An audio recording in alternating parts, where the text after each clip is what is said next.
Bonjour à tous, bienvenue dans ce nouvel épisode des Conversations du Tigre, le podcast qui explore, décrypte et partage l'art de vivre du yoga. Et aujourd'hui, je suis très heureuse de recevoir une femme inspirante, yogi, féministe et autrice, Pénélope Bagieux. Bonjour Pénélope. Bonjour. Bienvenue à la Maison du Tigre. Merci. Je suis très heureuse de te recevoir. J'avais vraiment hâte de cette rencontre parce que déjà, je suis une grande fan de ton travail et maintenant, ma fille l'est aussi. Très bien. Donc, on est deux à admirer beaucoup ce que tu fais. Alors, Pénélope Bagieux, vous la connaissez tous. C'est elle qui a écrit Les Culottés. Les Culottés, c'est une BD qui a été traduite dans 17 pays, grâce auquel tu as reçu le prix Eisner, qui est l'Oscar de la BD.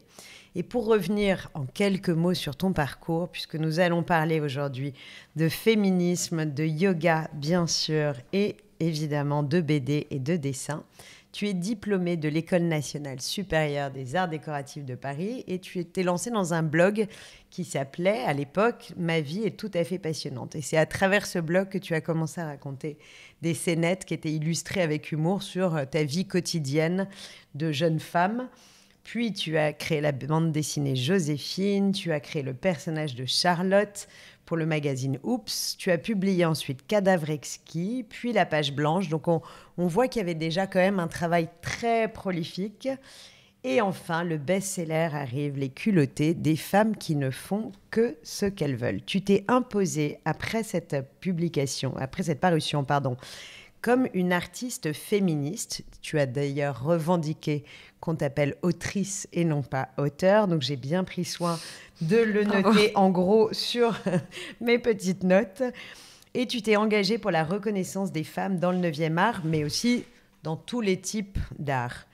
Tu as reçu le prix Eisner, je l'ai dit, l'équivalent du prix Nobel de la bande dessinée. C'était quand même le grand moment pour toi. Et tu as été finaliste du Grand Prix de la ville d'Angoulême cette année. Avec que des autrices en finale pour la première fois. Et tu as dit toi-même que tu étais très contente que Julie Doucet ait gagné. C'est bien, on voit déjà tes valeurs de yogi.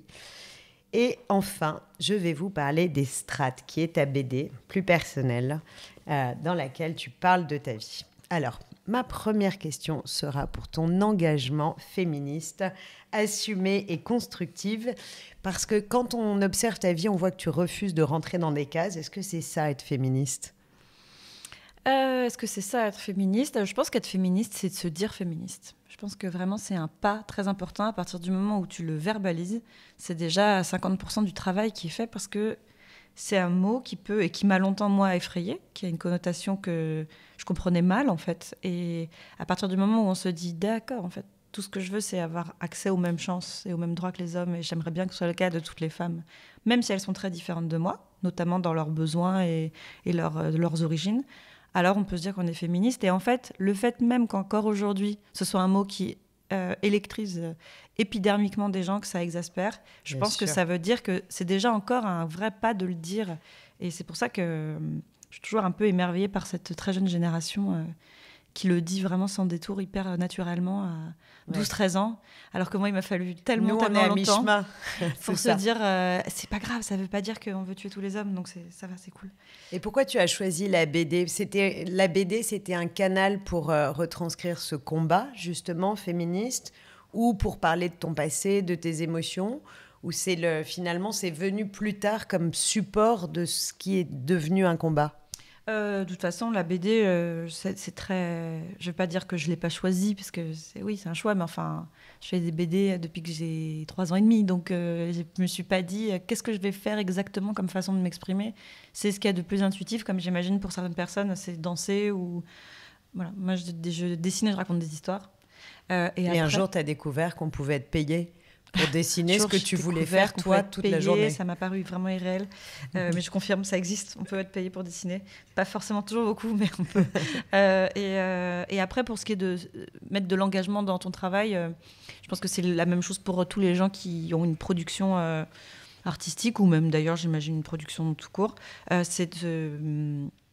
Tu décides pas de mettre de l'engagement dedans, ce qui t'anime au quotidien dans la vie transpire dans ce que tu crées. Donc, mais toi, tu dis souvent d'ailleurs que ce qui t'anime dans l'engagement de ta création, c'est la colère, c'est la frustration, enfin, une forme d'indignation ou d'énervement, comme si c'était cette émotion-là qui t'aidait à créer parce qu'il y a quelque chose qui doit sortir à travers ton dessin. Je dirais que la colère, c'est plutôt quelque chose qui m'aide au quotidien, pas forcément dans le travail. Ça me permet de rester vigilante, de ne pas m'endormir et de ne pas me dire que ça pourrait être pire, c'est pire ailleurs. Voilà. Dans le travail, ce qui m'anime, c'est vraiment c'est plutôt la joie. Hein. Je dessine pas parce que je suis en colère, je dessine parce qu'il n'y a rien qui me rende aussi heureuse qu'être en train de dessiner. Et à la limite, peu importe le résultat. C'est marrant, tu vois, je fais une digression, mais j'ai vu passer je suis beaucoup de dessinatrices sur Instagram. Comme ça, j'ai un fil qui est très beau. Je pense que j'ai le fil le plus beau de tous les comptes Instagram. Et il y a une dessinatrice que je suis et qui montrait une vidéo juste de ses mains en train de peindre des choses hyper intuitives. Elle peignait spontanément. Et elle disait que le résultat, elle s'en fout complètement, puisque ce qui lui provoque vraiment la joie, c'est le process, bon, elle le dit en anglais, mais voilà, le fait d'être en train de le faire. Et elle posait comme question ouverte aux gens qui la suivent, et vous, dans les choses que vous faites au quotidien, quelle est l'activité dont le processus vous apporte plus de joie que le résultat? Et elle donnait des exemples, elle disait, est-ce que c'est faire la cuisine, est-ce que c'est jardiner? Et je me dis, mais c'est tellement la clé de voûte de tout, elle a tellement raison. Mais tu sais que là, tu parles de l'art d'agir. C'est vraiment la leçon de la Bhagavad Gita, c'est de se détacher du résultat de ses actions. C'est cet appel à agir, c'est ce dharma où il faut agir parce que ça fait partie de notre chemin et qu'importe les résultats. Je trouve que ça et toi, tu le ressens? Ça s'applique à toi? Complètement. Et c'est comme ça même parce que j'imagine que quand on a reçu un prix quelque part, enfin voilà, c'est une forme de Graal. Est-ce qu'on se retrouve pas un peu piégé après dans une quête du prix d'après ou de chaque production doit atteindre le même niveau de reconnaissance que celui pour lequel tu as eu ce prix? Non, je pense que le Graal dans la bande dessinée, c'est pas d'avoir des prix, c'est de vendre des livres. Parce que l'immense majorité des auteurs et des autrices de bande dessinée sont dans une très grande précarité et ne vendent pas beaucoup de livres et ont vraiment beaucoup de mal à en vivre. Et en fait, une minorité d'auteurs vivent de la bande dessinée. Donc le Graal, c'est plutôt ça. Moi, j'ai une chance, c'est que un peu par chance, par air du temps. Par intuition, par travail, par talent. Non, je fais pas de la fausse modestie, genre, non, pas du tout. C'est pas ça, c'est que je pense qu'il y a aussi des conjonctures qui sont favorables. Moi, j'ai une chance, c'est que dès le début, mes livres ont marché commercialement. J'ai pas connu un jour, j'arriverai à vendre des livres. Du coup, c'est un peu une case que j'ai cochée pour moi-même. C'est de me dire, OK, donc c'est pas vraiment ça l'enjeu. Et après, je me suis dit, ce que je veux, c'est des livres dont je sois fière quand je serai vieille et tout ça. Bon. Et en fait, avec le temps, j'ai vraiment élagué. Et je me suis demandé, qu'est-ce qui fait que parfois, je suis dans un état dépressif vraiment profond. Et parfois, la vie est une fête. Et c'est être en train de faire un livre. Voilà. Donc, et pas du tout le résultat. Vraiment, le résultat, c'est bien. Ça, pour moi, faire un livre, c'est une longue période de joie et de souffrance, parce que c'est des hauts et des bas, la création. Mais être en train de le faire, c'est le moment magique. Et il en reste quelque chose qui est un livre. Et qu'en plus, qui va même plus être pour moi, qui va être pour les gens. Ouais, tu le rends à l'univers. Ouais, je le rends à l'univers. Et d'ailleurs, en fait, il fait un peu sa vie et je comprends, tire la chasse, quoi. Il va vivre sa vie. Et du coup, moi, ce que j'aime, c'est avoir de nouveau l'envie de refaire quelque chose. Alors, qu'est-ce qui fait que tu laisses, puisque je t'ai entendu en parler, de longues périodes entre deux livres où tu cultives une forme de solitude en plus? Enfin, tu es à la fois en équipe et en même temps, il y a une solitude de dire je laisse 6 mois ou 12 mois passer entre deux livres. Là, j'ai pas d'idée. C'est le temps. Ah, c'est ça, c'est l'inspiration. J'ai pas d'idée. Et s'il y a un truc que tu peux pas forcer, c'est ça. Donc, il faut attendre qu'à un moment, une idée redevienne urgente et brûlante et que tout d'un coup, ça y est, t'es hyper envie, quoi. Parce que sinon, tu vas faire un livre bof. Si tu te dis, j'avais fait une liste d'idées pour un jour, si jamais j'ai eu le temps de faire un livre, c'est sûr qu'elle va être tiède et que ça va être... et pas dans le sens, ça va être tiède, ça va faire un livre que les gens vont pas aimer. Ça va faire un livre que tu vas te faire chier à écrire. Ça va pas du tout être intéressant.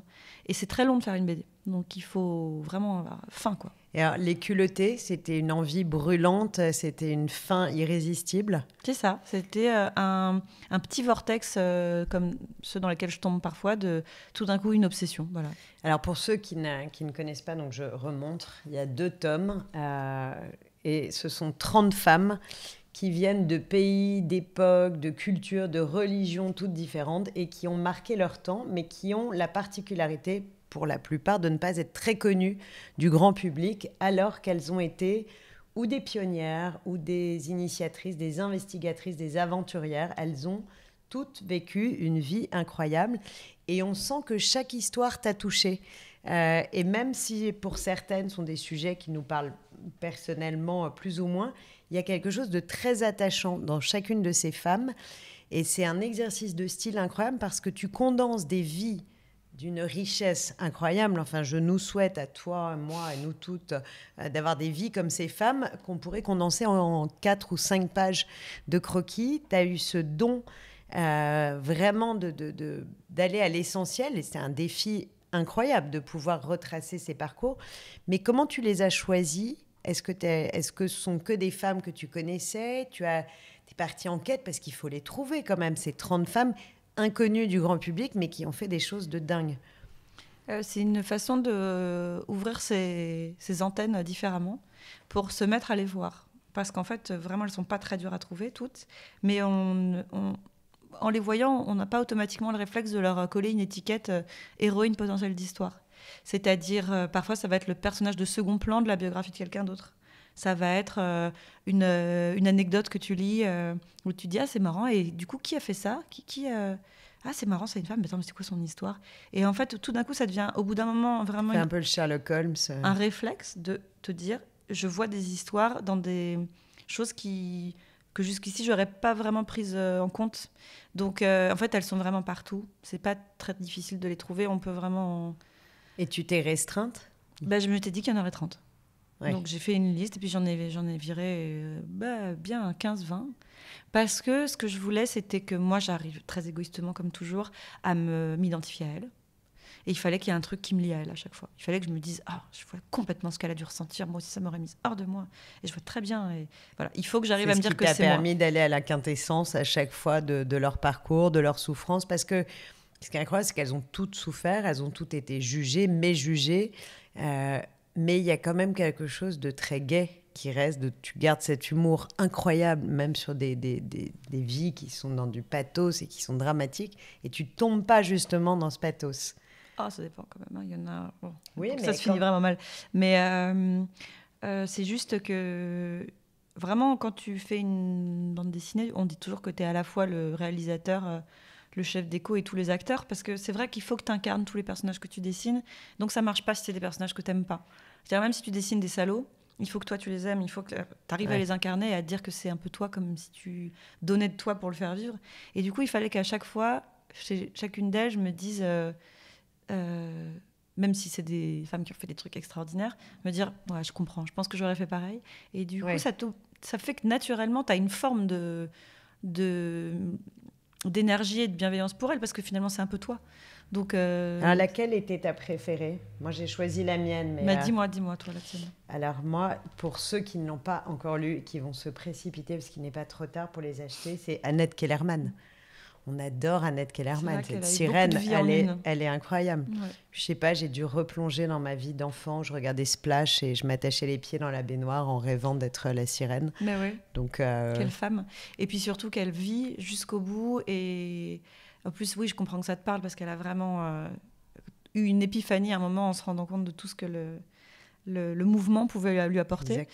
Mais ce que je trouve vraiment merveilleux avec Annette Kellerman, et c'est, je pense, un truc qui me séduit dans beaucoup des femmes que j'ai choisies pour les culottés, c'est le fait que vraiment ta vie n'a pas dit son dernier mot à 20, à 30, à 40 ans. J'adore l'idée qu'Annette Kellerman s'est réinventée toute sa vie, a ouvert des épiceries. Je pense que c'est ce qui a dû me parler. Et c'est vraiment la vie a plus d'imagination que nous. Oui, c'est ça. Et tu vois, par exemple, il y a une femme dans les culottés que j'aime beaucoup qui s'appelle Delia Ekli et dont la vie s'est terminée à 50 ans pour elle, parce qu'elle était assistante d'un type qui s'est barré avec une femme plus jeune et puis qu'elle n'avait jamais vraiment rien fait de sa vie, sauf qu'en fait, si, elle avait fait plein de choses. Et du coup, elle a redémarré et sa vie a commencé à 50 ans. Et peut-être parce que du coup, 50 ans, maintenant, c'est plus proche pour moi que 30. Mais J'aime bien l'idée de, surtout quand on est une femme et qu'on a vraiment toujours entendu que c'était rideau à partir d'un certain âge et que il fallait que tout soit accompli avant un certain âge. Qu'est-ce que c'est chouette d'avoir des tas de femmes qui sont inspirantes, qui font des tas de choses que, après. Bien sûr, ça continue. Alors, les livres, ont été traduits dans 17 langues. Est-ce qu'il y a des pays où ils ont été refusés parce que jugés comme trop féministes, ou est-ce qu'il y a eu des pays qui t'ont fait venir parce que ça avait une résonance particulière dans des combats sociétaux? Tu as aidé ces femmes? Alors, non. En revanche, moi, ça m'a appris et montré plein de facettes de la vie des femmes dans des tas de pays, puisque une vingtaine de langues, ça veut dire vraiment beaucoup plus de pays que 20, en fait. Oui, et j'ai eu la chance, pour les culottés, de beaucoup, beaucoup le promouvoir. Donc, j'y suis allée, en général, dans tous les pays où il fallait un peu accompagner le livre pour qu'il existe. Et vraiment, la vie des femmes, elle est très différente partout dans le monde. Donc, c'était souvent un peu des leçons, quand même, à chaque fois, partout où j'allais, de voir où se situe la lutte. À quel niveau, quel type de femme, quel âge, de voir les conversations que j'avais même avec les éditeurs de chaque pays, tu vois, qu'est-ce qu'il faut modifier même visuellement pour qu'un livre puisse montrer patte blanche dans chaque pays pour qu'il sorte. Il y a des pays, la Russie a mis un petit macaron moins de 18 ans sur la couverture parce que c'est parce qu'il y a un problème. Les États-Unis m'ont demandé de recouvrir les seins de Joséphine Baker. Alors qu'on a justement envie que toutes ces jeunes filles se sentent appelées, et le sentiment, comme tu as dit, que d'abord la vie ne s'arrête à aucun âge, et surtout que rien n'est impossible, parce que c'est ce message incroyable du livre, c'est qu'il faut aller au bout de ses rêves, il faut aller au bout de ses intuitions. On a ça, on a cette force, cette résilience, et je pense que pour toutes les petites filles, c'est pour ça que j'étais tellement heureuse que ma fille de 8 ans ait envie de le lire, tu leur vends du rêve, c'est vraiment ça. Après, je te rassure, tu te doutes bien que écrire sur la couverture d'un livre que c'est déconseillé aux moins de 18 ans, c'est évidemment ce qui fait que je n'ai eu que des ados en signature quand j'étais en Russie, parce que ça a un petit côté canaille, du coup. Et puis, moi, ça m'a vraiment... ça a été des leçons, parce que de voir...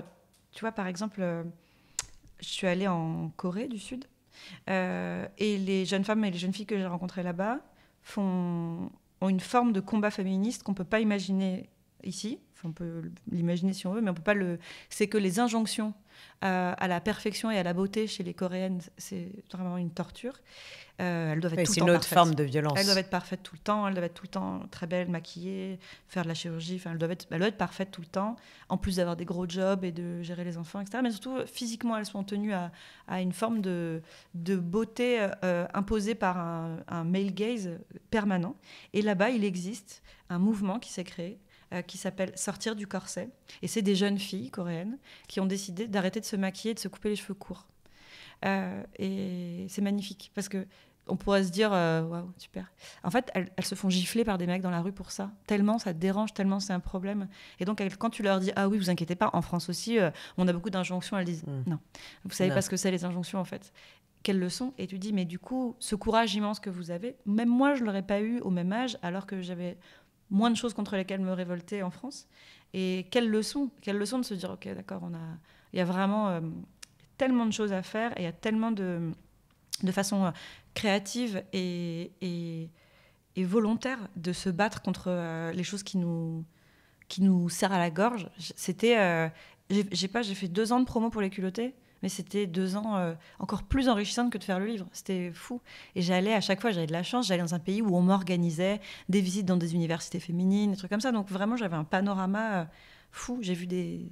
Non, mais ce qui est incroyable, c'est aussi l'idée de circularité de ce message d'engagement, finalement, d'être capable de se dépasser et d'imaginer. C'est un peu comme les monologues du vagin, tu vois, qui a voyagé et qui prend une forme différente toute sa partout vie, où qui prend une forme différente, avec des interprètes différentes, avec des autorisations justement sur certains textes différentes en fonction des pays. Et finalement, toi, tu as fait ça.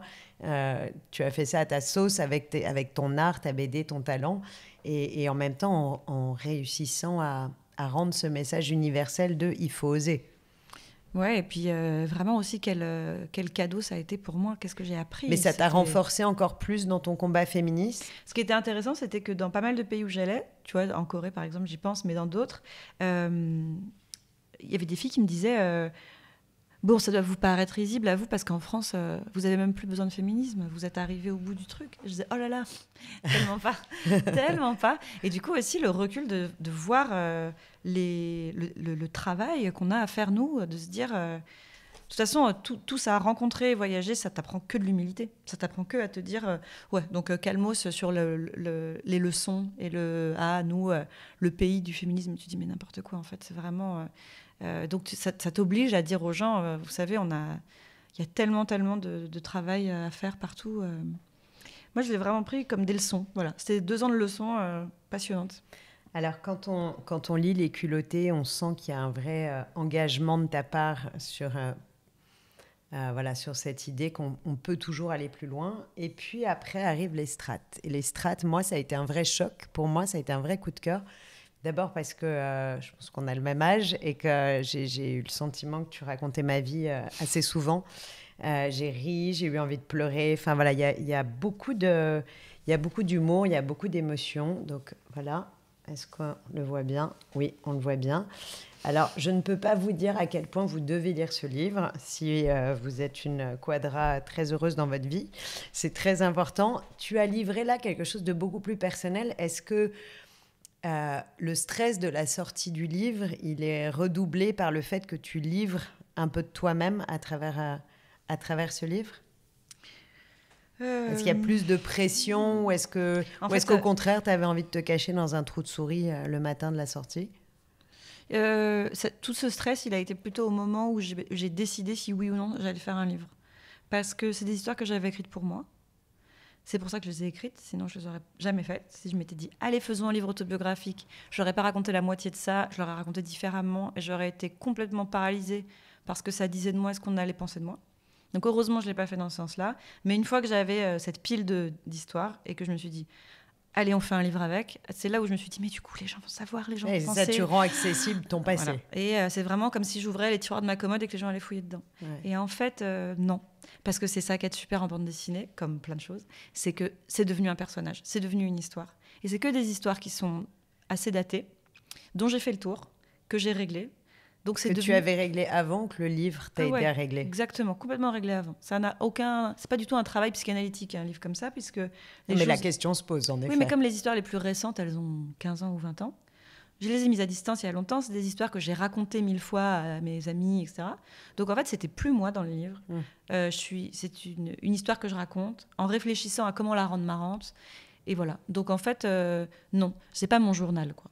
Ça va. Mais tu sens que, parce que tu révèles donc des situations familiales, des situations de ton passé humiliantes, voire inacceptables de l'enfance, est-ce que ce sont ces situations, puisque moi je l'ai lu après avoir lu Les Culottés, est-ce que ce sont ces situations qui ont construit ton combat féministe? Est-ce que tu penses que tu serais la même si tu n'avais pas vécu ça? C'est sûr que ou est-ce que c'est un féminisme vengeur ou c'est un féminisme de cœur spontané? Alors, je ne suis pas forcément hyper d'accord avec cette division entre vengeur ou de cœur. Mais tu vois, est-ce que cette construction d'enfance, est-ce qu'elle a porté finalement ton combat d'aujourd'hui? Je pense que ce qui fait mon combat d'aujourd'hui, oui, engagement. Cet alignement, je dirais, c'est le fait qu'il y a eu un terreau d'origine extrêmement doux et très fort et très enrichissant, comme vraiment de la terre, dans laquelle il y avait beaucoup de bons minéraux, qui était un environnement exclusivement féminin, quasiment, puisque mon père était parti, que j'ai une sœur, une maman, des grands-mères qui sont corses. Oui, on sent le JVC très porteur.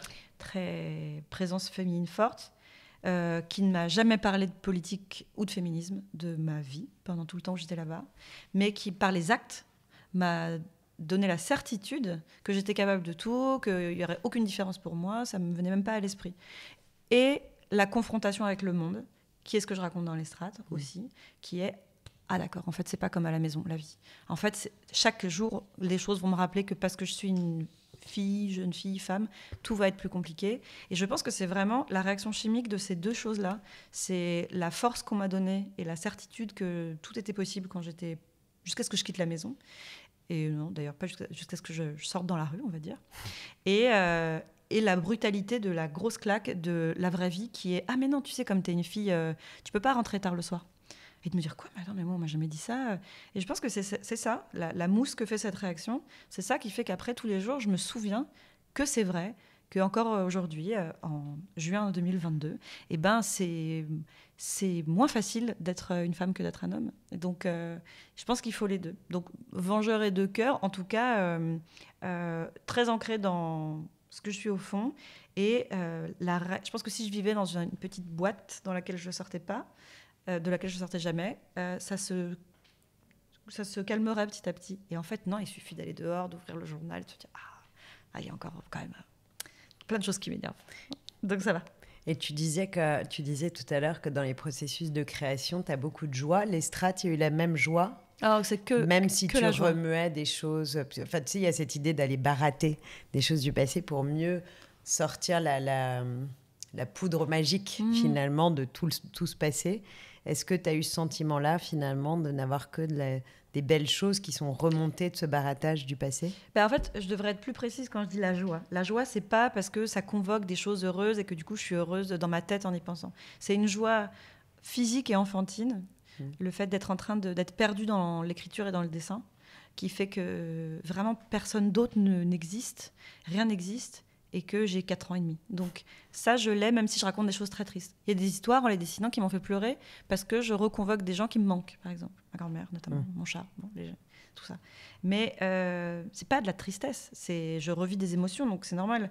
Mais une journée à la fin de laquelle j'ai dessiné toute la journée, j'ai un sommeil vraiment juste, quoi, de me dire... qu'est-ce que c'est bien. Vraiment, j'oublie parfois à quel point il n'y a rien qui me met dans cet état-là et que c'est super. Mais c'est plutôt chouette de pouvoir dessiner des choses tristes et d'être extérieur à ça. C'est-à-dire, je ne suis pas en train de les revivre. J'imagine que les acteurs, par exemple, qui doivent revivre physiquement des choses qui leur rappellent des choses, puisque les acteurs, ils convoquent des souvenirs personnels pour incarner des gens. Stanislavski, voilà. L'idée, c'est d'aller chercher ce qui nous est arrivé pour le vivre. En bande dessinée, le chemin est beaucoup plus court, quoi. Je raconte un souvenir en direct, en dessinant quelqu'un qui est moi. Et du coup, ma petite mamie qui m'a manqué, c'est merveilleux d'essayer de me souvenir exactement de la position de ses mains, de me souvenir exactement comment était son petit menton. Et en fait, c'est une chance. Et c'est une chance surtout de pouvoir retranscrire ces images dans un dessin, quelque chose, parce que quand on les perd, ces images du passé, ces visages justement qu'on a aimés, et que petit à petit on voit bien que ça devient plus flou et puis ça s'estompe progressivement. Et c'est très dur de n'avoir finalement que des photos et d'être obligé d'aller chercher une photo pour retrouver ces images du passé, alors que toi, tu as finalement tu sais, on dit... un yoga que la main est le prolongement du cœur, et donc finalement c'est à travers la main et ce travail de la main et du dessin que tu peux aussi faire réincarner visuellement cet amour, ces visages que tu as aimés. C'est une chance incroyable. Merci. Alors évidemment on va parler yoga, Pénélope, parce que les gens ne le savent pas forcément, mais tu es non seulement une yogini, mais une prof de yoga. Tu t'es même formée. Qui n'enseigne pas. Mais... Une prof qui n'enseigne pas. C'est ça. Catégorie très particulière de prof. Mais... Non, il y en a de plus en plus. Ne crois pas si bien. Tu n'imagines pas à quel point. Alors, le yoga, c'est devenu un équilibre de ton quotidien. Ça fait partie. Et est-ce que ça remplit tes phases créatives ou tes phases non créatives, ou est-ce que c'est là tout le temps comme un compagnon de vie de ton quotidien? C'est venu tard dans ma vie.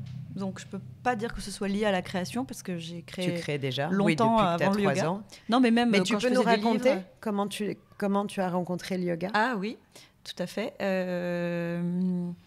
En fait, je courais. Je courais beaucoup, beaucoup, beaucoup. Et je fais tout beaucoup, beaucoup, beaucoup. Ouais, c'est vrai. Je faisais des marathons. Et en fait, je me suis blessée. Et j'étais, comme tous les gens qui se blessent, extrêmement malheureuse et très frustrée et folle de rage contre la machine qui m'avait laissé tomber. Vraiment, c'est comme ça que je voyais mon corps, c'est de me dire allez, parce que c'est une machine qui doit m'obéir et que c'est vraiment. D'ailleurs, c'est ce que je recherchais dans la course. J'aimais l'idée que mon esprit faisait marcher la machine plus loin que ce qu'elle pouvait faire. Et du coup, il n'y a rien de plus addictif que la course. Ça, je pense qu'on est à peu près tous au courant de ça si on court. C'est très destructeur pour le corps aussi. Et pour moi, c'est l'alpha et l'oméga de la compétition, parce que c'est la compétition avec toi. Donc, vraiment, les gens, tu t'en fous, mais tu es obsédé par ton temps, par baisser ton rythme au kilomètre. Et ça, moi, j'adore. Vraiment, j'adore. J'ai ce truc de je sais pas, de championne, quoi. Tu vois, de trucs, pas dans le sens je suis une championne, mais j'ai une obsession. Dans le sens de j'ai la gagne. Ouais, et puis mon esprit est plus fort que le corps, c'est vraiment quelque chose qui me passionne, quoi. Et du coup, je m'avais mis la grosse machine au travail tout le temps, et à un moment, ça se casse. Et j'ai une blessure qui est la blessure la plus conne des coureurs, c'est l'essuie-glace, qui est vraiment le truc de tu n'écoutes pas ton corps. C'est le premier cri d'alerte de ton corps pour te dire vraiment arrête. Et je me suis dit, c'est pas grave, je ronge un peu mon frein, j'attends, je vais pouvoir recourir. Bon, et puis en fait, rééduque et compagnie. Et 100% des gens que je voyais me disaient, mais en fait, vraiment, vous faites très mal à votre corps, il faut pas faire ça. Et du coup, parce que je tournais en rond comme un animal sauvage qui devient fou et que je criais sur tout le monde, je me suis dit, il me faut un défouloir. Et donc, j'avais une copine, parce qu'à l'époque, j'habitais à New York, et qu'à New York, 100% des gens font du yoga, donc elle m'a dit tu devrais venir avec moi, et je me suis dit le yoga super, donc moi ce dont j'ai besoin c'est me défouler, suer à fond, tout oublier, être complètement dans une transe, et tu veux que je m'asseye sur un tapis pour faire des home.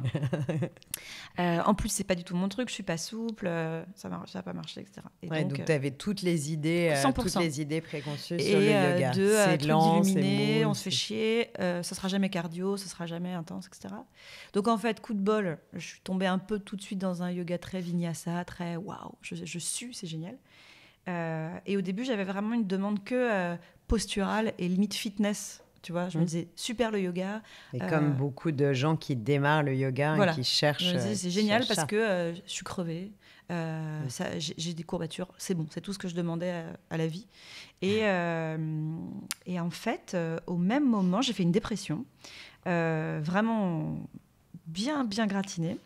Et je me suis rendu compte que la seule chose chaque jour qui me donnait, pas un oubli, parce que c'est pas de l'oubli, mais qui m'obligeait à me concentrer sur moi de manière positive, douce et appliquée, c'était mon heure de yoga. Voire au bout d'un moment 2 heures de yoga, parce que vraiment je me disais, le reste du temps, j'ai qu'envie de pleurer et être dans mon canapé. Mais pendant que je suis en train de faire du yoga, c'est super. Donc en fait, j'ai l'impression qu'il y a un petit peu plus que des postures dans le yoga. Et donc, comme souvent, quand je fais un truc, j'ai commencé à en faire 1000 heures par jour, jusqu'au moment où je me suis dit, mais non, mais en fait, de toute façon, j'ai rien d'autre à faire. Et en ce moment, j'ai envie de faire rien d'autre. Donc, je me suis inscrite à une formation de 200 heures. Et là, j'ai... À New York, hein, toujours. Ouais. Et là, j'ai vraiment compris ce qu'il y avait... Enfin, j'ai pas vraiment compris. Non. J'ai entreaperçu une toute petite parcelle, puisque c'est immense et qu'il faudrait plus qu'une vie pour comprendre tout ce que le yoga a à m'apprendre. 5000 ans. Voilà. Mais j'ai entreaperçu ce que ça m'apporterait de 1000 fois plus important que de la posture, par toute l'approche philosophique du yoga. T'étais déjà, il y avait déjà une forme de spiritualité ou d'accès à la religion dans ta vie ? Aucune. Dans ton enfance ? Aucune. C'est-à-dire que je viens d'un milieu... Donc t'as été prise vraiment from scratch, quoi. Et plus bas que from scratch, c'est-à-dire j'ai frayé avec une forme de vague christianisme dans mon enfance. Et très très tôt, je me suis dit, moi, il y a un truc qui me convient pas du tout là-dedans. J'adore qu'on me donne des conseils. Je déteste qu'on me donne des règles de vie. Et surtout, je déteste qu'on passe son temps à me dire que par défaut, je suis une personne mauvaise et que je dois toujours me bonifier pour essayer de me racheter. Je comprends pas ce que j'ai fait de mal. Et du coup, je n'aimais pas le dogme. J'avais envie de spiritualité, mais maintenant, je comprends qu'en fait, le dogme me rendait folle. Et puis, je ne mets pas non plus... Bon, ça, c'est plus un truc communautaire, mais vraiment, c'est une forme d'hypocrisie qui vraiment me donne envie de tout casser là-dedans. Et un jour, je découvre les sutras. Enfin, je découvre, pareil, une petite partie des sutras. Les yamas et les niyamas. Exactement. Comme tu les découvres, qui font quand même partie des 8 corps du yoga, pour ceux qui ne les connaissent pas, mais qui sont même bien avant les asanas, les postures, c'est numéro 1, numéro 2. Et ça, vraiment, ce sont des règles de vie. Alors, ce sont des recommandations d'hygiène mentale, d'hygiène intellectuelle vis-à-vis de soi et vis-à-vis des autres. Et là, on le pose, ce carcan, mais avec justement, douceur. Il y avait un parallèle qui m'a vraiment... un parallèle avec les 10 commandements qui m'a tout de suite sauté aux yeux, c'est que je me suis dit, c'est la version que je voulais. C'est-à-dire que ce soit yama niyama, c'est-à-dire vraiment un ordre moral pour toi-même et une discipline pour les autres, dont le but est pas de gagner ta place au paradis ou je sais pas quoi, dont le but est d'être un petit peu moins un connard, en fait. C'est-à-dire de rappeler qu'on est tous des chaînons de quelque chose où si on fait l'effort de cette discipline vers nous-mêmes et vers les autres, on peut faire que globalement la chaîne s'améliore. Et donc, moi, il y a dans le niyama surtout, il y a des choses qui m'ont vraiment, je me suis dit, mais c'était ça. Par exemple, le fait qu'on te dise, tu vois, il y a des parallèles. Tu ne mentiras pas, tu ne voleras pas. Bon, je me suis toujours dit, tu ne voleras pas. Oui, je ne vais pas m'amuser à voler un sac, tu vois. Mais le fait que, dans l'étude des sutras, je comprenne que ne pas voler, c'est ne pas voler le temps des gens. Ouais, par exemple, tu arrives en retard, ce qui est intéressant, c'est qu'il y a une relecture. Gens, tu peux faire une relecture beaucoup plus moderne, mais tout en te replongeant dans les siècles dans lesquels ils ont été écrits. Et je trouve que quand tu relis ces yamas et ces niyamas, il y a toujours quelque chose à réapprendre parce qu'effectivement, tu peux comprendre les termes sous différents angles. Ou tu vois, ne pas mentir. Bon, tu pourrais te dire, c'est quoi, c'est pas beau de mentir? Non, c'est pas beau de mentir dans le sens où c'est pas bien d'avoir un décalage entre ce que tu penses, ce que tu dis et ce que tu fais. C'est une forme de mensonge. Et je me suis dit, c'est vrai, ne fais pas ça. Sois franche. Satya, c'est la vérité dans le sens d'intégrité. Exactement. Sois intègre. Ne pas voler intellectuellement les gens en entretenant des relations qui vont nulle part, où en fait tu mens un peu aux gens et puis tu leur fais perdre de l'énergie émotionnelle qu'ils te donnent. Arrêtons ça, tu vois. Il y avait des choses que je trouvais tout d'un coup un couteau suisse pour être une personne un peu moins nulle. Et en l'occurrence, donc pendant une période de dépression, le tapas, te dire tout ça a un but. La purification. Il y avait un truc qui m'avait vraiment... Tout d'un coup, j'avais un déclic, c'était le tapas, la purification, la combustion. Se dire... Tu souffres, c'est dur, mais c'est parce que tu brûles les choses pour accéder à une forme de purification à laquelle tu vas accéder après. Et vraiment, ça a été vraiment un cône de lumière qui est tombé du ciel. Le fait qu'il y a quand même, c'est santosha, le contentement d'accepter les choses et te dire, je veux pas toujours plus que ce que j'ai et je veux pas sortir des situations qui me conviennent pas juste parce que ça a l'air mieux chez les gens, mais te dire... tu souffres pas en vain si jamais tu es en train d'améliorer quelque chose, que ce soit un gros changement de vie en termes de santé, te dire il faut que je change ma façon de vivre parce que je me fais du mal. Arrêter de fumer, tapas, j'y suis passée. Horrible rupture, tapas à fond et te dire à la fin, il y aura une purification. Et en fait, je me suis dit, c'est quand même vachement plus que faire du sport, quand quelque chose peut t'apporter autant de clés pour... tu vois, pour essayer d'arranger ce qui se passe à l'intérieur de toi, être aligné, mettre les choses dans le bon ordre et assembler ce que tu fais et ce que tu es.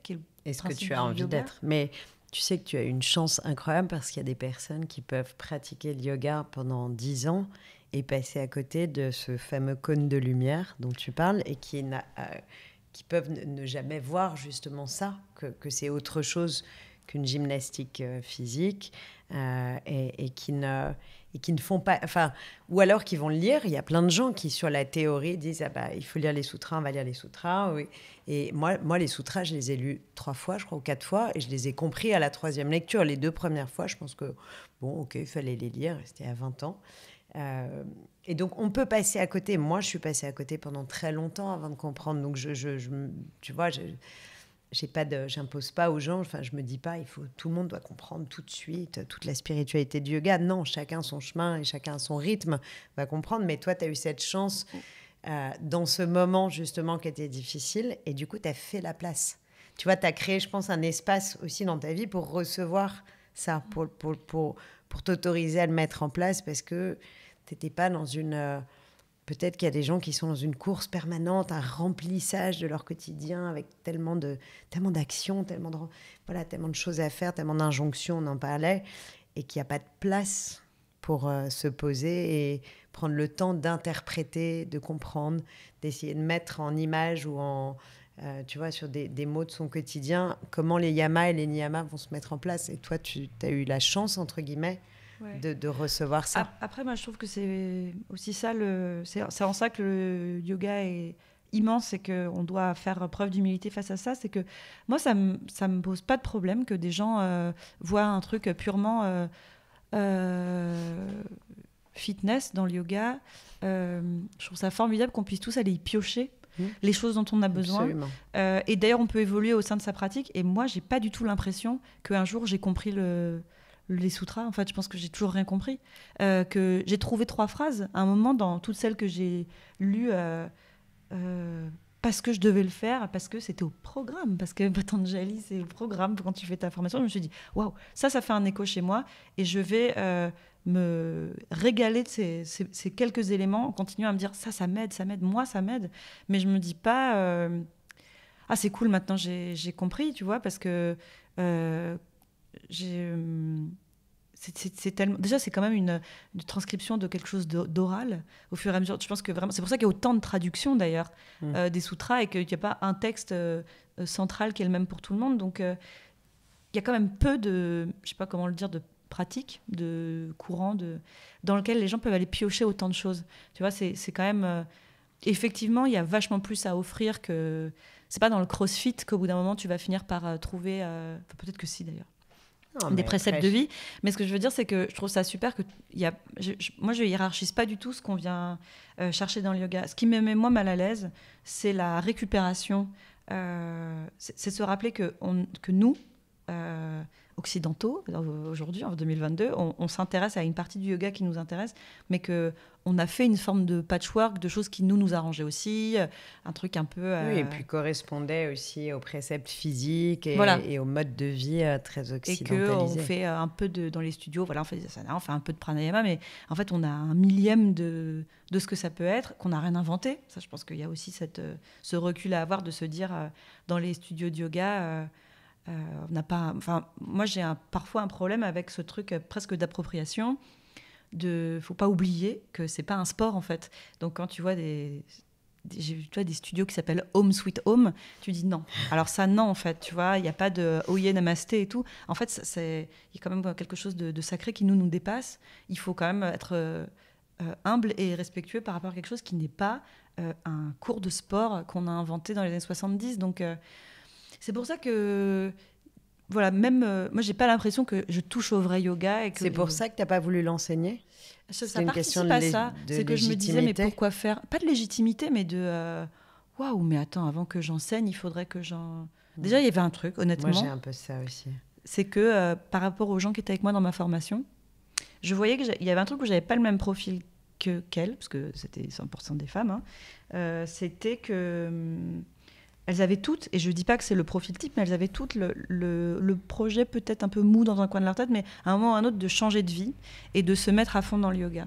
Et moi, je n'ai jamais eu envie de ça. C'est que vraiment, je serais tellement malheureuse d'arrêter de faire mon travail que je m'étais dit, ouais, moi, je ferais bien genre 1 heure ou 2 de cours gratuits, par-ci, par-là, à des amis. C'était ça mon projet, tu vois, donc c'était quand même pas non plus le bout du monde, parce que j'avais pas du tout envie d'arrêter de dessiner. Donc, ça ne me branchait pas trop. Mais en revanche, tu sens ou tu as senti que le fait d'avoir installé le yoga, la pratique du yoga dans ta vie, ça a changé quelque chose dans ta créativité ou dans des moments de page blanche, justement, ou des moments de blocage. Est-ce qu'il y a eu... est-ce que tu as eu des épiphanies qui se sont produites et tu penses que le yoga t'a aidé à ça? Ou à changer sûrement à un niveau très inconscient. Ma vie a complètement changé, en fait. Grâce au yoga. Avec le yoga. C'est-à-dire, dit comme ça fait waouh. Mais en vrai... Ah non, je sais pas. Voilà, ça a tout changé dans le sens... Mais je suis contente que tu le partages. Oui, bien sûr, ça a changé tout dans le sens où où je me suis dit, d'accord, même dans en faisant la queue au supermarché, il y a une façon d'être dans le yoga. Il y a une façon d'être présent, de ne pas se dire qu'en fait, ce n'est pas le tapis. Le yoga, ce n'est pas le tapis. C'est ça qui a changé ma vie. C'est de me dire que voilà, il ne fallait pas être ni dans l'attente de ce qui va arriver après, ni dans s'accrocher à ce qui s'est passé avant, mais une forme de... J'imagine que les gens qui méditent, ce que je n'ai jamais vraiment réussi à faire, savent tout ça très bien et que je parle de ça comme si j'avais découvert la roue, mais que c'est ça le principe. Et ça, vraiment, le yoga me l'a apporté. Voilà, c'est un peu ça. Et du coup, là, par exemple, il n'y a pas très longtemps, en janvier, je me suis blessée et j'ai dû arrêter complètement tout effort physique. À l'épaule? À l'épaule, donc tout ce qui était chien, c'est terminé. Donc déjà ça complique un peu les asanas et je me suis dit c'est pas grave, je suis déjà passée par la blessure, etc. Mais en fait j'étais bon, déjà, j'avais mal partout, de nouveau, hein, parce que l'âge te rattrape quand tu ne fais pas d'activité physique. Je dormais mal, j'étais pas concentrée, je me tenais pas bien. En plus, moi, je travaille comme plein de gens, assise toute la journée en me tenant mal. Je sentais que tout était en train de se raidir, je sentais que tout se fermait, je sentais que mon bassin, il se refermait, que tout était en train de se crisper. Ouais, je vois très bien cette sensation où en fait, j'avais l'impression que il n'y a plus les espaces qui s'ouvrent. Exactement. Qu'au lieu que ce soit plein de morceaux, mon corps, et ça se rigidifiait en un seul bloc. Et du coup, ça circule plus. Et tu sais, cette idée que les idées circulent plus, le sang circule plus, il n'y a plus rien qui circule et tout se bloque à l'intérieur. Ouais, et je me dis, je sais très bien ce qui me manque, je le sais. Donc, et puis, j'ai attendu, j'ai été patiente. Je me suis dit, ça sert à rien de brusquer la machine, justement. Et j'y suis retournée tranquillement au bout de 3 mois. Et je suis allée à un cours vraiment très, très tranquille. Enfin, j'ai fait 2-3 salutations chez moi la semaine avant, puis après, je me suis dit, allez. Et en fait, j'avais une joie de retrouver ça, vraiment de me dire, ça fait du bien de se rebouger, mais de me dire, de repasser une heure comme un retour à la maison, à essayer de... Par exemple, il y a un truc que je trouve toujours vraiment formidable quand tu prends un cours de yoga, c'est les moments où après un tout petit enchaînement très simple, tu réobserves la différence que tu sens dans ton corps. Après, le fait qu'on prenne le temps, à la fin de quelque chose, pendant quelques secondes, d'observer ce qui s'est passé dans le corps et de voir les retombées de ça, comme du sable qui retombe au fond de l'eau. Je me dis, c'est tellement un moment extraordinaire. Il n'y a rien dans la vie où on s'écoute à ce point, où on se dit, tiens, c'est marrant, je sens que à droite, ça y est, je suis déjà plus ouverte qu'à gauche parce que j'ai travaillé à droite. Et se dire, on récupère la retombée des bienfaits de ce qu'on vient de faire. Il n'y a rien d'autre où on fait ça, tu vois. Mais dans l'instantané, c'est ça qui est magique. Et se dire, tout de suite, ça ouvre un espace. Je me récompense avec le fait d'observer le bien que je viens de me faire. Tu vois, le principe du Shavasana, de se dire, à la fin, qu'est-ce qu'on fait ? On laisse retomber les sédiments de tout ce qu'on vient de faire et on en profite. Alors ça, je connais rien d'autre dans la vie où on fait ça. C'est pas le soulagement de « Ah, ça y est, le cours est fini, on va pouvoir se reposer ». D'ailleurs... Non, ou c'est pire, les gens qui se lèvent parce qu'ils ont envie, qui disent « Non, mais c'est bon, j'en ai pas besoin » et ils partent à la fin du cours sans faire Shavasana. J'avais une prof... Moi, je pourrais fermer les portes à clé. Donc. J'avais une prof, c'était ma prof pendant ma formation, mes 200 heures. Comme moi, c'était un moment où j'allais vraiment pas bien, les Shavasana, c'était très dur. Parce que c'était le seul moment où on me laissait toute seule avec mes idées et que je pouvais plus me dire pense bien à ouvrir ta hanche et à pousser dans le sol et machin. Mais là, là, t'es toute seule avec tes problèmes. Et du coup, je pleurais pendant tous les Shavasana. À chaque fois, je pleurais parce que c'est le moment où on me laissait toute seule avec mes soucis. Tu te reconfrontais à tes pensées noires. Et à chaque fois, j'essayais de rester. Mais donc, au bout d'un moment, quand même, au bout du 5e jour, ma prof m'a dit j'ai l'impression qu'il y a un petit problème. J'ai l'impression que tu sais, j'étais couchée sur le dos et j'avais les larmes qui coulaient par terre sur mon tapis à chaque fois. Et elle me disait il y a un problème. Et je lui disais non, mais je sais, c'est nul. Elle m'a dit mais le Shavasana, c'est le plus dur parce que c'est tellement dur de rester présent et de pas juste dire j'en profite pour m'endormir. C'est une posture hyper difficile et je trouve que c'est ça qui est formidable. Ce qui est dur, c'est d'être là en fait. Mais c'est la plus dure. Mais c'est drôle parce que tu sais, j'ai écrit un livre qui s'appelle Yoga, un art de vivre chez Flammarion et je ne parle pas de posture sur 300 pages, sauf une qui est Shavasana. Et effectivement, je dis c'est la plus dure, c'est la plus intense et tout vient là, en fait. Alors, comme tu en parles vraiment bien, et je suis évidemment pas surprise, mais je trouve ça très beau, tout ce que tu dis du yoga. Alors, j'ai quand même envie de te demander à quand une BD sur le yoga ? Quand est-ce que tu nous mets Ganesh et Hanuman dans une BD ? Mon rêve. Mais surtout que, franchement, quand même, les dieux du panthéon indien, c'est très beau. Ils sont quand même très, très inspirants. En plus... T'es tranquille, il n'y a absolument aucune limite de temps, d'espace, on peut aller méditer 3000 ans, revenir, ta femme a fait un bébé avec une bulle de savon dans son bain, bon, tu lui coupes la tête, tu le remplaces par une tête d'éléphant, enfin, il y a quand même un champ d'exploration incroyable pour nous faire une BD sur le yoga. Faire des dessins sur le sujet, ça me ferait très plaisir, mais après une BD, non, moi j'aime pas faire des BD sur les sujets que j'aime. Tu vois, c'est con, mais j'ai pas envie de... Quand j'aime un truc, je préfère le faire que dessiner dessus. J'adore faire la cuisine, par exemple. Une BD sur la cuisine, ça me ferait super chier. Parce que je préfère vraiment faire la cuisine qu'être en train de... Tu vois je ne m'avoue pas vaincue. Mais si jamais tu fais un livre sur toute la mythologie autour du yoga et que tu as besoin de beaux dessins, je te donnerai un coup de main.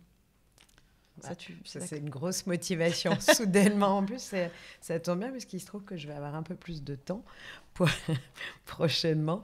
Alors, je voulais qu'on parle quand même de ton dernier bébé qui s'appelle Sacrée sorcière. On l'a toute lu. C'est là où je te dis, j'ai l'impression que parfois, on a eu des vies parallèles. Donc, Sacrée sorcière, ça a été quand même mon livre d'enfance et de jeune ado favori. Et à tous les Roald Dahl, d'ailleurs.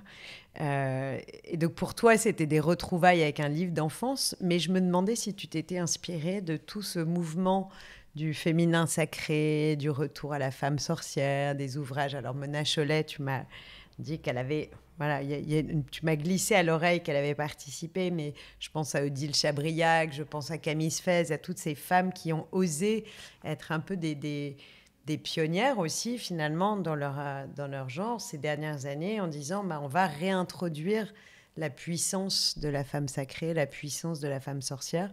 Est-ce que c'est venu un peu se mêler à ton envie de faire revivre un livre d'enfance ? Alors, non. Dans Sacrée sorcière, je sais que tu l'as pas lu ma BD, mais tu vas voir que vraiment les sorcières de Sacrée sorcière sont les sorcières de Sacrée sorcière.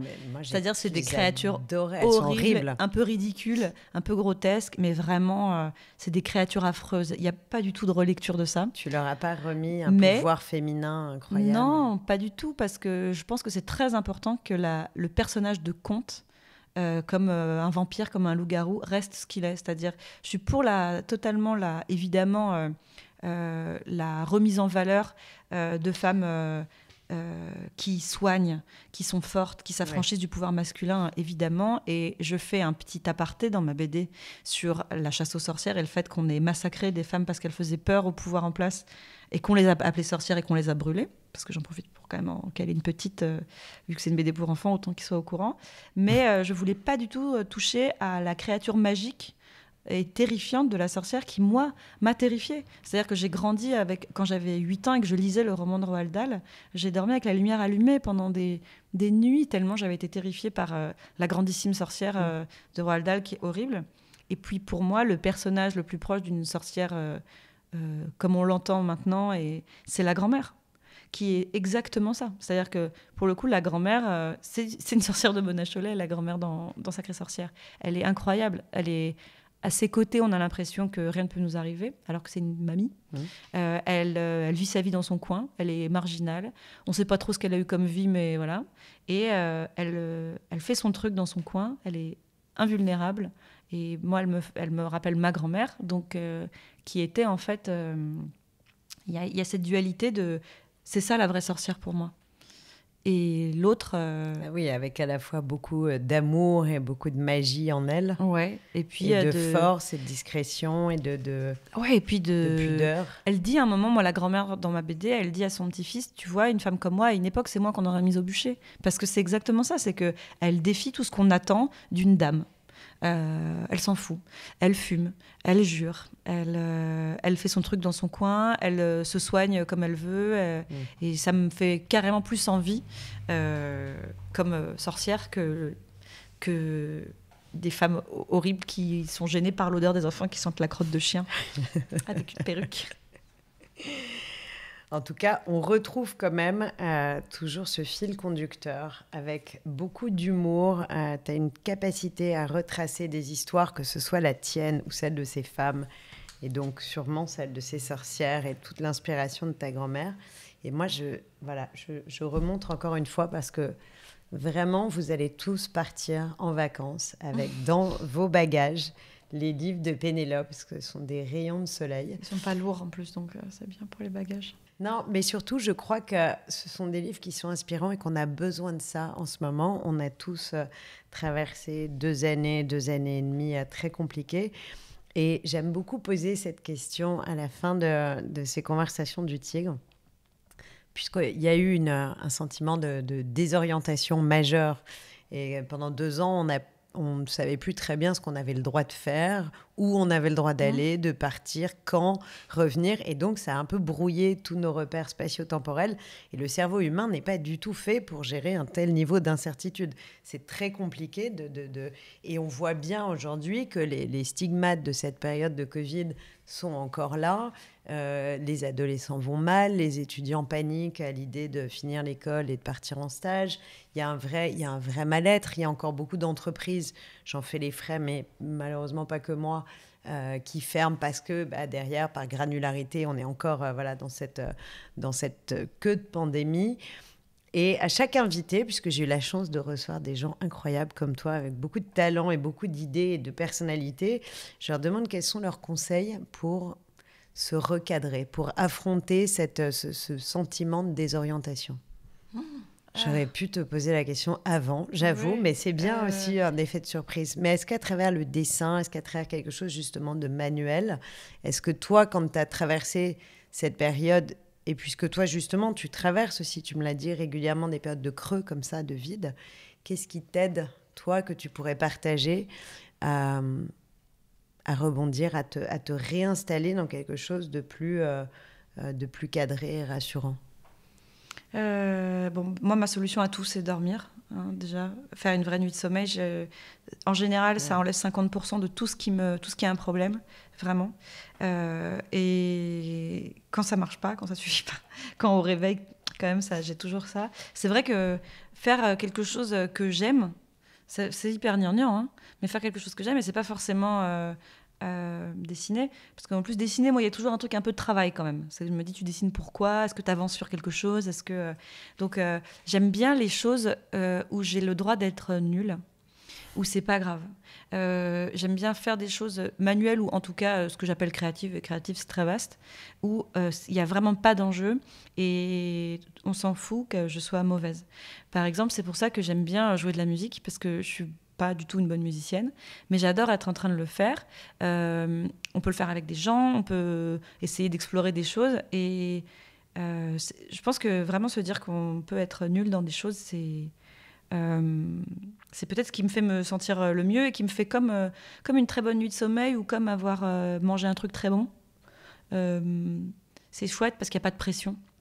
Et en fait, je trouve que même on aime bien les loisirs créatifs aujourd'hui. C'est un truc qui est très mis en avant, mais c'est très très difficile de le déconnecter de la performance quand même.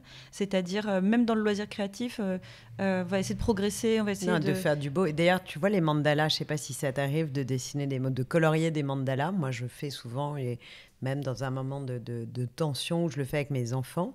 Et c'est vrai que spontanément, tu sais, le principe, c'est que ce sont des cercles, tu commences par le milieu et après, tu tournes autour. Et en fait, il y a un vrai travail de déconnexion, reconnexion, hémisphère droit, hémisphère gauche. C'est extrêmement intelligent et méthodique, mais il ne faut pas chercher à faire beau. Et souvent, instinctivement, on retombe dans ce travers esthétique et de vouloir faire quelque chose de beau avec des couleurs assorties. Alors que c'est exactement ce qu'il ne faut pas faire. Et donc, j'essaie toujours d'expliquer à mes enfants, ne faites pas beau. Vous avez le droit de déborder. Faites juste dans une logique circulaire, mais ne faites pas quelque chose d'esthétique. Et c'est vrai que moi, j'adore le yoga aussi pour ça. Parce que justement, on n'est pas obligé de bien faire. Ça nous confronte à notre ego, parce que tu vas très bien faire le corbeau un jour et le lendemain, tes fesses ne se soulèvent pas d'1 centimètre. Et donc, ça rend humble, et surtout, ça nous apprend qu'importe le résultat. Et il n'y a pas beaucoup d'activités. C'est pour ça que les enfants... Enfin, moi, je prêche pour ça, pour que les enfants fassent du yoga. C'est une des rares activités où on n'attend rien d'eux. Il n'y a pas le spectacle de fin d'année. Ouais, c'est vrai, tu as raison, il n'y a pas le spectacle de fin d'année. J'avais une prof il n'y a pas un niveau dit... à passer, tu vois, il n'y a pas d'examen. Non, c'est ça. Mais oui, puis il n'y a pas de résultat. Une prof m'avait dit une fois, ta posture est la posture. Et je me disais, c'est si simple et si beau de dire ça. Si aujourd'hui ta posture, ça plie pas, ça penche pas, etc., c'est parfait parce que c'est ça la posture. C'est très bien. Voilà. Et j'aime bien le fait qu'on te dise, si ça va, si vous êtes à l'aise, vous pouvez essayer de faire ça en plus. Mais sinon, c'est ça la posture. Ça y est, c'est bon. Et la posture, elle s'adapte au corps. C'est pas le corps qui s'adapte à la posture. Ouais. Et tu vois, c'est bien de le dire et de le redire. Merci infiniment, Pénélope. Merci à toi. Vraiment, non, merci du fond du cœur, parce que je sais que c'était pas évident, d'avoir de pouvoir partager ce moment ensemble. Donc, je remontre les culottés chez Folio, les strates chez Gallimard, Sacrée Sorcière, Gallimard aussi. Gallimard. Voilà. Donc, vous partez avec ça dans vos petites valises pour cet été et la voix de Pénélope et des conversations du TIC qui vont vous bercer sur votre autoradio. Sur la route des vacances. J'adore l'idée de l'autoradio. Couper nostalgie. Exactement, écouter les conversations du TIC pendant tout l'été. Merci beaucoup. Et j'aime vraiment beaucoup ta philosophie du yoga et donc je te remercie de l'avoir partagée avec nous et j'espère que nous nous reverrons très vite. Je suis sûre. J'ai bien en tête l'idée de la BD et du livre sur la mythologie indienne. Prenez soin de vous. Merci à tous d'avoir suivi cet épisode des Conversations du Tigre et à très bientôt pour un nouvel épisode. Merci. Merci. Namasté.